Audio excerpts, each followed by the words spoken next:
Hola. Hola, profe. Hola, mucho gusto. Mucho gusto.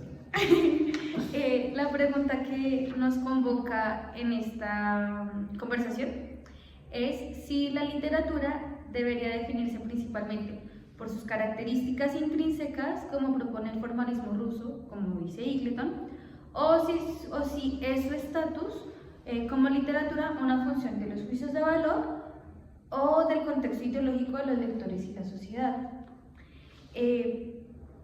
Yo siento que a primera vista, al menos yo, me inclinaría a decir el contexto ideológico y los juicios de valor. Pero yo no sé tú qué piensas. Yo creo que en una primera observación, así, a ojo de buen cuero dirían los viejitos, también me inclinaría por la idea del juicio de valor y el contexto ideológico. Pero yo creo que antes que todo y de meternos en materia, sí, hay una distinción muy importante que hace el señor René Bellet en el primer capítulo del libro que leímos para la clase, que pues, nos diferencia qué es la literatura y qué es el estudio literario. Entonces, así a grosso modo, la literatura para René Bellet, que es un arte, sí, es una creación artística y pues por lo mismo crea un arte. Y el estudio literario es más una especie de visión o un saber acerca de. Entonces, es una diferenciación clara y que nos permite pues, entender el fin que tiene el arte y el fin que tendría la literatura como arte y el fin que tendría el estudio literario. El estudio literario se dedicaría, o su fin sería estudiar la literatura. La literatura tendría un fin apartado en sí mismo. Ok, pero ¿por qué consideras que es importante hacer esta distinción? Considero que es importante porque en un principio como que damos por sentado qué significa estudio literario y qué significa literatura y podemos llegar incluso a unirlos y pasarlos. Ok, pero entonces si tú dices eso, en un principio se podría entonces establecer que, ok, si la literatura es arte, pues entonces ¿cómo definir qué es arte, no? Es decir, porque ¿a qué llamamos literatura? ¿A qué llamamos arte? Y creo que ahí ya empezamos a tener un gran problema, porque si lo traspolamos un poco a la pintura, sería ¿qué es el arte? La pintura, el hecho de que alguien hizo la pintura o que alguien lo vea como pintura, y creo que empezamos a tener un problema, pero brutal. Grosero. Sí. Entonces, bueno, tú me dijiste que a ti también te llamaba la atención o te inclinarías en un primer momento por los juicios de valor en contexto ideológico, pero ¿por qué? O cuál sería esos contextos, o cuál sería el contexto propiamente ideológico o el juicio de valor concreto en el que te decantarías, porque si bien como tú mencionaste a Bellet, sigamos con Bellet, y él propone muchísimos contextos ideológicos y juicios de valor, porque dice que hay contextos ideológicos, que hay contextos históricos, que hay contextos científicos incluso. Entonces se hace un poco difícil como hablar de cuál sería, por ejemplo, el contexto en el que tú te decantas o empiezas a pensar. Claro, yo creo que para comenzar con el punto de Bellet, esto ya no trata en el capítulo 2 y nos habla, pues en principio, de la teoría de Lindau sobre el estudio literario como la idea, o borremos eso, el estudio literario como abarcando la historia de la civilización. Quizá ese sería el punto en el que, en un primer momento, en un primer acercamiento, yo me posicionaría. En un primer acercamiento, muy vago. En que la literatura representa la historia de la civilización. Ok, pero y entonces, ¿en dónde queda, por ejemplo, la poesía? No épica, la poesía moderna, la poesía simbolista. No representa nada histórico. O sea, y de hecho, justamente, Bellet dice que en la misma parte que te estás diciendo, él desmonta la posibilidad de que sea histórico, justamente, histórico, Sí. porque no puede recoger toda la historia, o sea, la historia excede. Entonces esa ya no es una opción. Claro, pero ahí el mismo Beck nos introduce la idea de canon. Okay. El canon como una especie de organización que tiene fines pedagógicos y que nos permite como manejar la historia entre etapas y entre obras. Entonces, esa es otra de las posiciones que se podría aceptar en el sentido histórico. Ok, pero ¿acaso toda la literatura es pedagógica? Y no. ¿Y entonces cómo lo solucionas tú?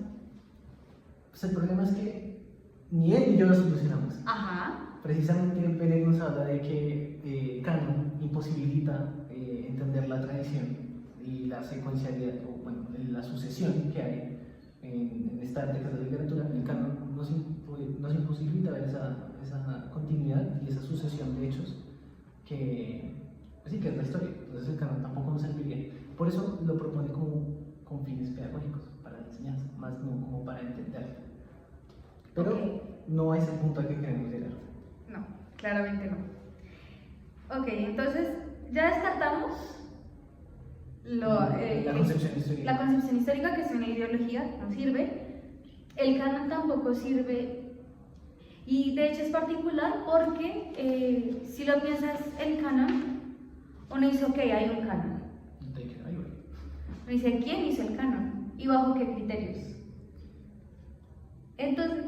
ahí entra también Beck. Ajá, porque Beck responde todas nuestras necesidades. Es nuestro texto básico. Nos funciona. Beck es... Beck nos habla del canon también en un sentido de tradición y herencia cultural. Es decir, tenemos una historia.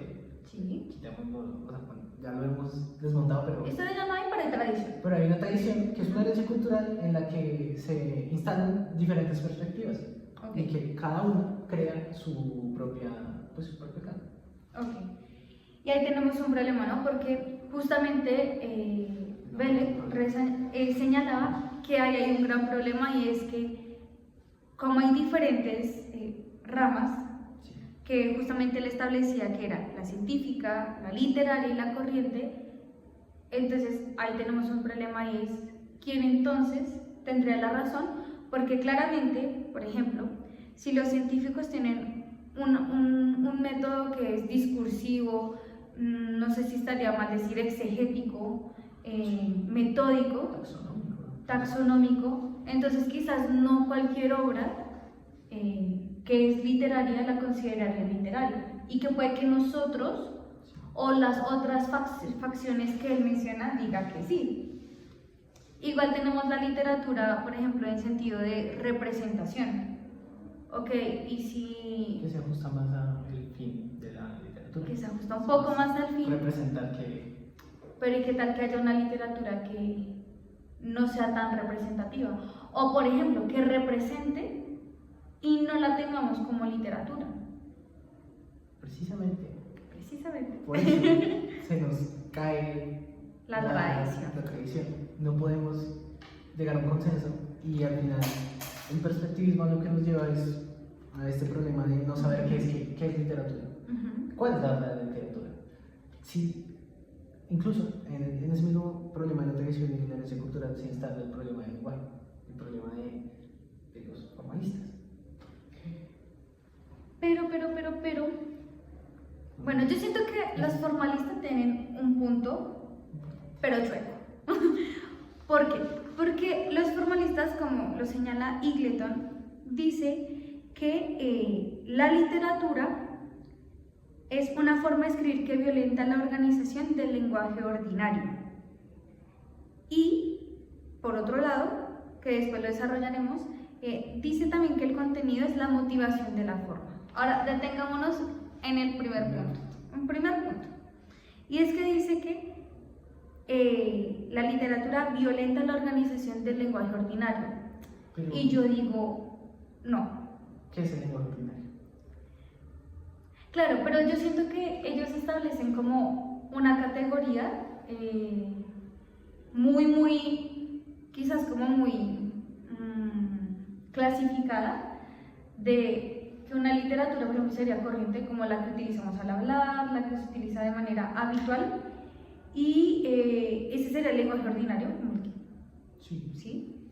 Y un lenguaje como más erudito. Ahora, justamente yo por eso, y estoy de acuerdo con Eagleton, y es que hay un problema, ¿no? Que tú mismo lo señalas y es... ¿Hasta qué punto? ¿Hasta qué punto? O sea, primero, ¿cómo establecemos qué es corriente y qué no? Porque si bien aquí algo puede ser corriente o habitual, puede que en otro lugar no. Por ejemplo, o sea, hay términos o formas de estructura que uno diría, ¡oh, qué creación tan maravillosa! Y pues no, resulta que para ellos era lo más normal. O sea, eso tampoco funciona. Entonces también tendría una especie de impacto como de contexto histórico. Volveríamos a ese problema también. Hay un impacto histórico, pero es que yo siento que, por eso justamente, yo digo que los formalistas tienen un gran problema. Y es que dicen que violenta la organización del lenguaje ordinario. O sea, así como yo lo entiendo, es como que está el lenguaje ordinario y lo sacan y lo transforman de manera violenta, abrupta. Sí. Pero Eagleton diría, no señores. El mismo señor Eagleton, nuestro salvador, en esta conversación, dice que no es que lo violente, sino que dice, en el lenguaje literario, los recursos del lenguaje se explotan mucho más de manera deliberada y sistemática. ¿Esto qué quiere decir en primer lugar? Y es, evidentemente, como lo señalan los formalistas, hay un uso del lenguaje ordinario, de cualquier tipo de lenguaje, pero no lo violentan. Al contrario, y a mí me parece que es totalmente cierto, y es que dice que explotan el lenguaje mucho más de manera deliberada y sistemática, es decir, no lo hacen porque sí, así adrede, sino lo hacen de manera consciente y de manera organizada. Y justamente Beck decía, si más no estoy es Beck, que decía que la idea de eso era retardar la lectura, es decir, que uno no haga como cuando estamos hablando así justamente a lo cotidiano, que uno habla con una intención comunicativa y es hacer que el otro haga algo, hacer que el otro sienta algo exacto o que obedezca, sino que uno se detenga justamente en esa forma, en esa construcción, y justamente eso es lo que hace la literatura, es decir, que le salte a uno a la vista que si bien hay un uso del lenguaje que tenemos, pues hay algo que lo diferencia y que subyace ahí y que hace que lo podamos detenernos y decir, oiga, aquí hay algo hermoso. Y entonces ahí yo diría que yo me inclinaría por un aspecto formal, es decir, si voy a establecer la literatura por algún criterio como jerárquico, por esa razón diría la forma, pero con matices, es decir, sí, no tan a lo ruso, a los formalistas rusos, pero sí algo parecido. Hay una esencia que es un clásico. Además, dale. Es lo que nos hablaba Beck. Beck nos hablaba de los actos de juicio y de los patrones intrínsecos de la literatura. Los actos de juicio enfocados en principio al intérprete, pero que también podrían ir hacia el autor, como esa intencionalidad de la obra. Sin embargo, a nosotros interpretar y al autor soltarnos la obra, o bueno, de alejarse de ella y publicarla, nos presenta que no podemos, solo por nuestro juicio, esquivar o evitar algunos patrones intrínsecos de la literatura. Es decir, no podemos agotar la obra. Ajá. Y aquí entonces yo digo, bueno, me salgo ya de Beck, vámonos a otro lugar porque llevo mucho tiempo en Beck, y es Abrams con El espejo y la lámpara. Y ok, yo no sé tú qué piensas porque no me has dicho nada de los formalistas ni de la forma, pero ok, si bien es cierto que por ejemplo atender a la forma se podría agotar un poco, para atender al contexto también y atender a los juicios de valor, entonces, y el contenido mismo, Abrams creo que nos ofrece una posibilidad de pensar, ¿sí? De articular justamente como la literatura, como desde dónde mirar la literatura, y nos ofrece una tarea que me parece hermosa y él dice como, hay 4 elementos de la obra. La obra, obviamente, el artista, el universo o la naturaleza que él llama la obra y el público. Y yo siento que tenemos como 4 elementos y volvemos al inicio. ¿Por qué? Porque entonces, ¿qué hace principalmente que sea literatura? La forma, o sea, el universo, aunque el universo es más que la forma, ¿no? Que eso hay que después hablamos de eso, pero saldemos primero todo porque como que todavía estamos pocos. Yo considero que en este esquema, la forma pertenece un poco a lo que hablamos de los patrones intrínsecos de la literatura, es decir, la obra, a la obra le pertenece una forma, que es dada por el autor, y en parte por el contexto en el que se encuentra. Okay. O sea, es una relación de un todo que se entiende por sus partes, pero que por lo que hemos hablado y hemos discutido en este tiempo, lo que más tiene quizá, ¿cómo se dice eso? ¿Peso? Sí, peso, es lo que más peso tiene es la forma. Al final terminamos siempre hablando de forma y un contenido que no se ajusta a la forma tanto como los formalistas, sino que se construye a través de la misma.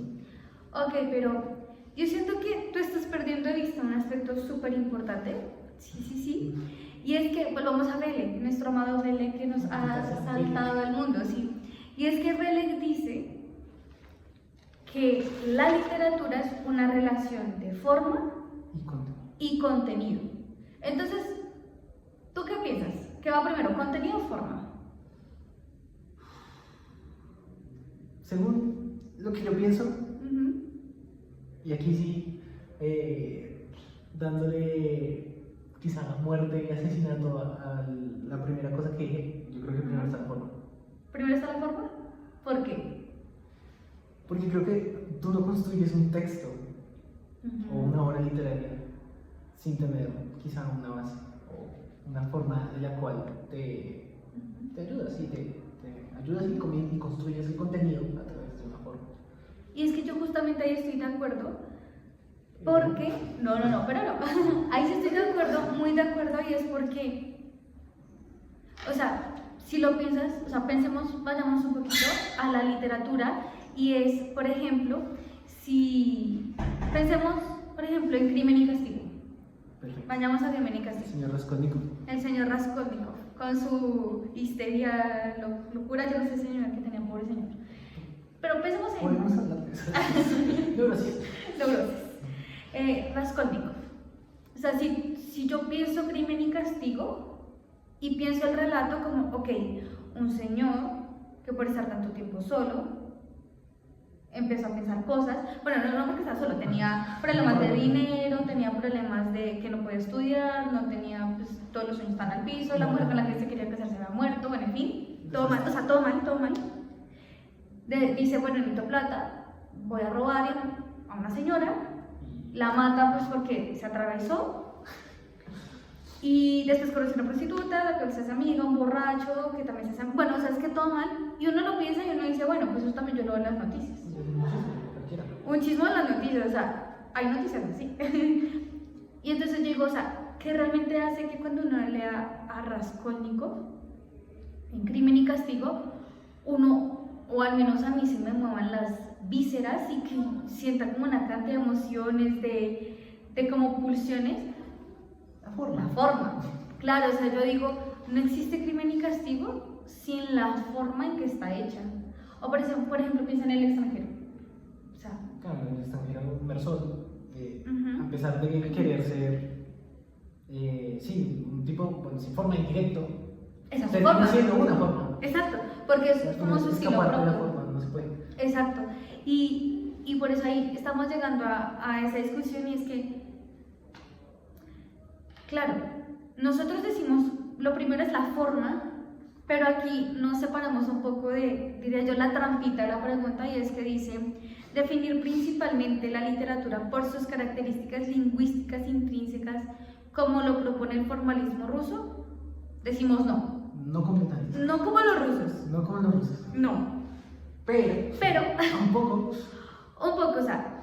Es que es un poco de ambos. Es que es un poco de ambos y al final no solo un poco de ambos, sino un poco de todo. Un poco de todo porque es forma, es juicio de valor, es contenido, es ideología. es contexto, contenido, ideología. Pero se habría que poner algo así como en la barrita. La cúspide. Es la forma. Pero aclaramos no como los No como los formalistas. No como los formalistas rusos, porque justamente Eagleton, o sea, vamos a Eagleton. Vayamos a Eagleton. Y es que Eagleton señalaba justamente el problema de los formalistas. Claro, y es que él dice como, espérame, y me ubico. Yo lo tengo si quieres. Dale tú con la que tú tengas y después digo yo lo que digo, ¿por qué no? Pues retomando la cita que usábamos al principio, sí, los formalistas rusos, y en especial Jacobson, nos decía Eagleton que decían que se violenta organizadamente el lenguaje ordinario. El pero que pone Eagleton es que, pues, ¿cómo definimos que es raro u ordinario? Y ahí ya encontraré mi cita, y es que él dice, ok, también, o sea, los formalistas rusos dicen, también suponían que lo raro era esencial a lo literario. Y él dice, bueno, entonces cualquier otra cosa puede ser raro. Un anuncio. Sí, o sea, no es una vaina escrita en otro idioma, qué sé yo, o sea, no sé. O una forma extraña de escribir, que no sea como podría ser literatura. Exacto. Y aún así uno dice, pero realmente todo lo raro es literario, o sea, de verdad yo veo un avisito raro y uno dice, ¿eso es literatura? No, o sea, no, ¿sí? Otra cosa, por ejemplo, que él también dice, y por eso yo digo, o sea, no, yo me inclino a la forma, pero no como los formalistas, es que, por ejemplo, él también decía que al ellos proponer esa estructura, esa caracterización de la literatura, enajenaban el lenguaje ordinario. Pero ahí nos vamos a Freilek o Wes Abrams, el que habla de la emotividad. Emotividad, los dos. Pero creo que tengo más presente a Freilek, si mal no estoy. Sí, y es que él dice, ya lo encontré. Y es que él dice que, sí, claro, con Goethe, con Platón y algún otro, pero Freilek dice que la literatura da paso a las emociones cuando las deliberamos extinguirlas. Por ejemplo, él ponía el ejemplo de la tragedia, la comedia, es una forma de sacarlas. Entonces, claro, y si tú lo piensas, uno porque, por ejemplo, siente emociones en la literatura, no porque sea un lenguaje raro, porque ese es un lenguaje raro, o tú no lo entiendes, o te da igual, pero exacto, pero yo siento que ahí la cuestión es que es un problema de identificación. Y la identificación, al menos para mí, se da porque leo algo que yo puedo vivir o que puedo ver en mi entorno, pero que está escrito también en la forma en que yo lo puedo decir. Entonces ahí vemos la relación entre contenido y la forma. Contenido y forma, o sea, insistimos en que son las dos, por favor. Contenido y forma. Un poquito más de predominancia en la forma. Sí, y es que yo aquí me voy a salir de Vélez, de Abrams, de todo el mundo, pero es que participación no patrocinada por mí. Participación no patrocinada y no me descuenten puntos por esto. Y es que yo, digamos, llegué a esta conclusión, o sea, antes de incluso llegar al examen, y es que, sí, y cuento anécdota, y es que yo por ejemplo, yo venía hoy en el bus y la profe me ha prestado este libro, no es patrocinado, Susan Sontag, y esta mujer hablaba de que tenemos un problema al interpretar porque nos centramos mucho en sacar las cosas del contenido y, como mejor dicho, hacerla así a todo lo que está dentro de la obra, y pues lo que hacemos es dañarla por completo, perderla, desaprovecharla. Es una síntesis sin sentido. Cosa que tú también estás en desacuerdo, ¿no? Sí. Tú me decías algo de la hermenéutica, ¿no? ¿Cómo era? No sé, Vivi. La hermenéutica. Sí, no, el problema quizá de la hermenéutica es olvidar la forma. Olvidar la forma. Y centrarse tanto en el contenido que pues despersonifica la obra, pierde su identidad, su valor intrínseco. Sí, y es que ahí entonces yo justamente venía en el bus, de verdad venía pensando en eso, porque ella decía como, o sea, yo terminé de leer el apartado que simplemente hablaba de por qué no había que interpretar de esa forma, o sea, la crítica que ella hacía, y al final dice como, es que no hay que hacer una hermenéutica, sino una erótica, y yo dije, bueno, ¿y cómo se hace? Y el siguiente titulito que decía era la forma, no, ¿cómo era? Perdón, un segundo. Revisamos, estamos en el bar. Decía, era estilo, ya me acordé, estilo. Y yo dije, yo hasta antes de subirme a ese bus, yo para mí, y peco contra la literatura, yo decía, es la interpretación.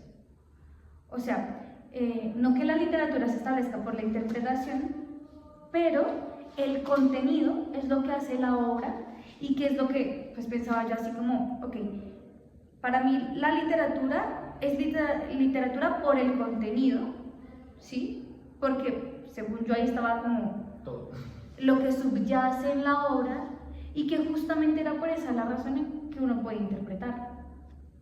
Pero entonces yo me encontré con esta cosita y dice, me voy a saltar un montón de esto, pero es lo que más me movió y decía, hablar de estilo es una de las maneras de hablar de la totalidad de una obra de arte. Como ocurre en todo discurso sobre totalidades, referirse al estilo exige apoyarse en metáforas. Y bueno, ya empezó a hablar de metáforas y con la metáfora termina diciendo, ok, sería más acertado invertir la metáfora porque la metáfora era como el alma es el contenido y la forma pues es el cuerpo. Y ella dice, no, invertamos la metáfora y decir, la materia es el tema que está en el exterior y el estilo en el interior. Y dice, como escribe Cocteau, creo que es Cocteau, el estilo decorativo, mira, Cocteau, el estilo decorativo no ha existido nunca, el estilo es el alma y por desgracia en nosotros el alma asume la forma del cuerpo. Aun cuando pretendiéramos definir el estilo como manera de nuestra expresión, ello no conduciría necesariamente a una oposición entre el estilo asumido y el verdadero ser propio.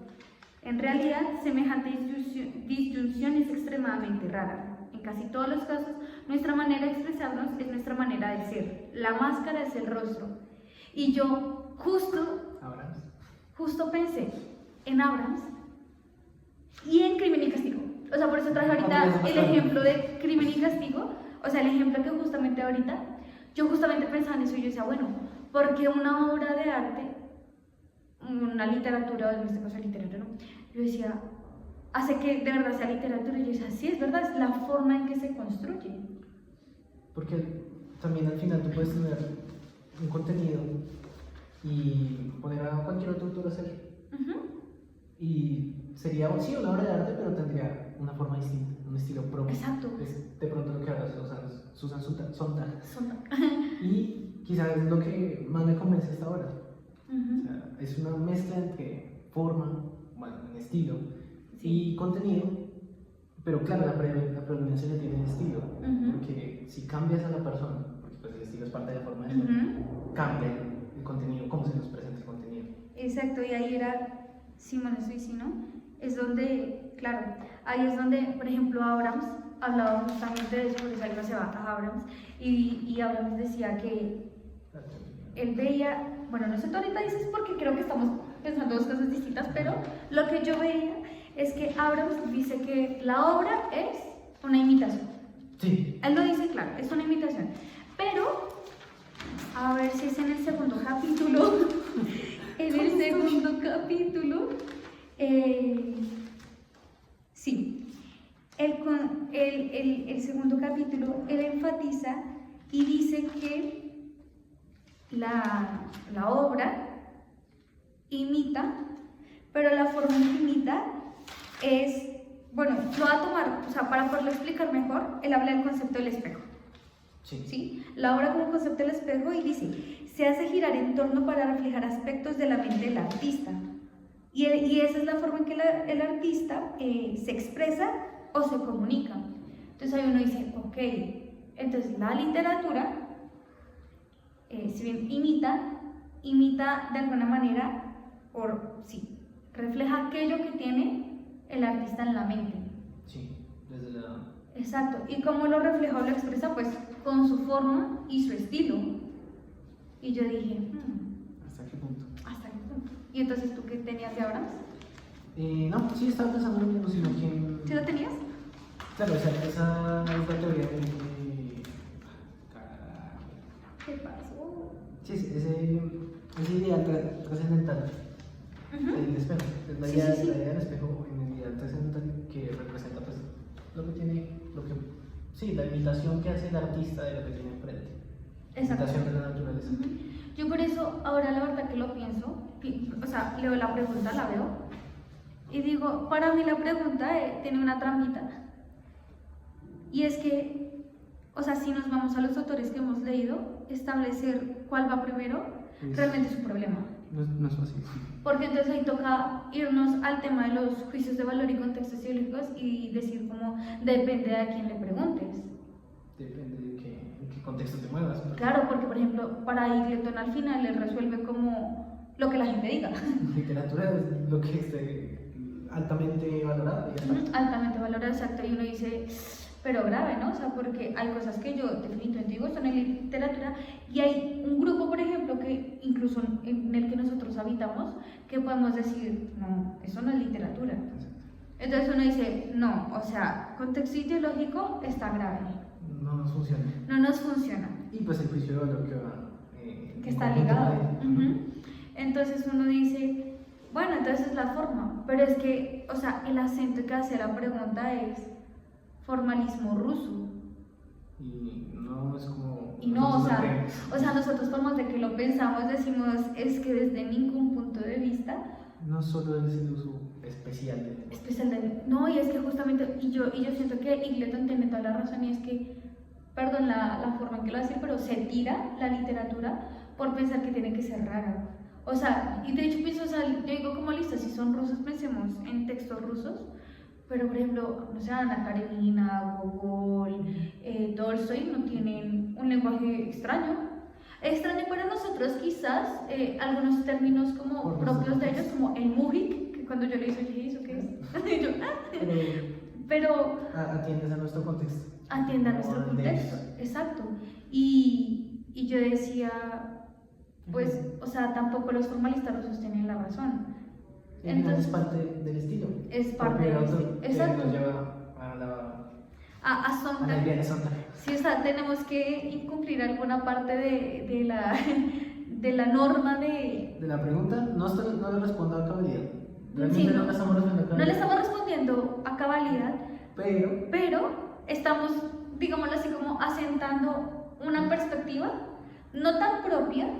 No, pero más bien podemos decir que nos estamos apropiando de una perspectiva quizás más moderna, más contemporánea, contemporánea, para tratar de expresar cuál sería nuestro punto, porque no es ni el formalismo ni el completo desde el juicio de valor del contexto ideológico. Y yo siento que, digamos, yo me atrevo a robar, digámoslo así, el término de Sontag de estilo, porque justamente marca la diferencia de eso entre, ¿cómo es que dice acá? Características lingüísticas intrínsecas. Es que no son las características lingüísticas. Porque no es propiamente, sino es la forma.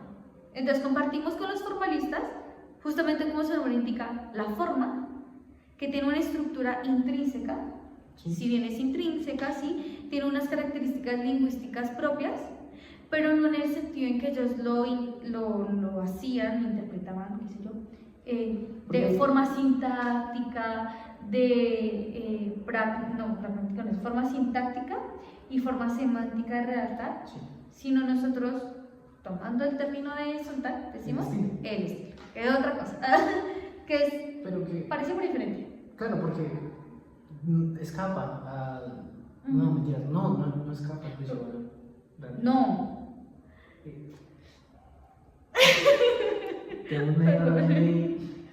Claro, es que no es ni formalismo, pero es que no escapa al juicio de valor. No, pero entonces por eso es un punto medio entre los dos y lo que prevalece la forma. Y por eso es que volvemos a Abrams.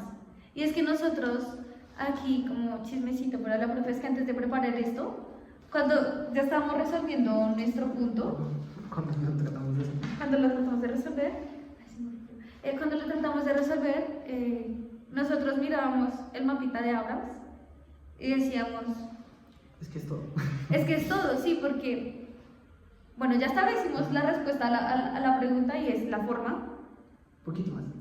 La forma, pero no en sentido ruso, sino quizás adoptando Estilo. la palabra de estilo, pero nuestra también propuesta parte de que si bien prima el estilo y que hace que una obra sea una obra literaria, también compartimos el hecho de que la obra literaria no solo es el universo, la naturaleza, Y la obra sola. ni la obra sola, Ni solo la intención del artista. ni solo la intención del artista, También está el... que también es una forma de interpretar, que es, también hace parte de un contexto, de un juicio de valor, y es pensar en quién lo escribió, cuáles son sus intenciones, ajá, y pero tampoco se puede dejar como todo al público, porque nos preguntamos qué público, eso es un problema, ¿no? Entonces, al final creo que podemos decir que es una triada. Sí, es Abrams. Es Abrams. No, es Abrams. Es Abrams, que no está incluida en la pregunta, pero porque pues la idea de la pregunta es establecer como un valor jerárquico, y por eso podríamos decir, pues si toca establecer jerarquía, Un poquito más de forma. un poquito más de forma, pero nuestra propuesta concreta es Sí, el completo, el conjunto. Verlo un como un conjunto, todo. universo, Obra, público y artista. Ujú. No puedo escapar de ninguna de las cuatro porque son pues, factores fundantes del sentido de la obra.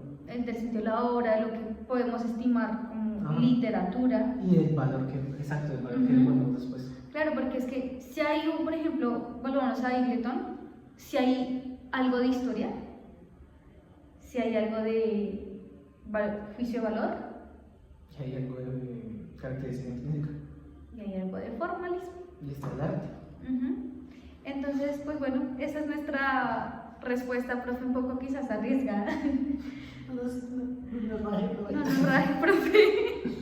Pero esa es la razón por la que, digamos, no podemos llegar a una respuesta como tan cerrada de decir es uno o es otro, porque no compartimos, de hecho, Es que no es a ninguno de los ni tres. uno ni lo otro. No, es a ninguno de los tres. ¿Cómo se llama un libro de Kikero? Pero sí coincidimos en que estilo. Sí. El estilo es importante. Si me obligan, si me llevan a... Si me obligan a decir, ponga el número uno, El estilo. el estilo. Así que, profe, muchas gracias. Disculpe la extensión, 37 hermosos minutos de nuestro diálogo. Era máximo 40.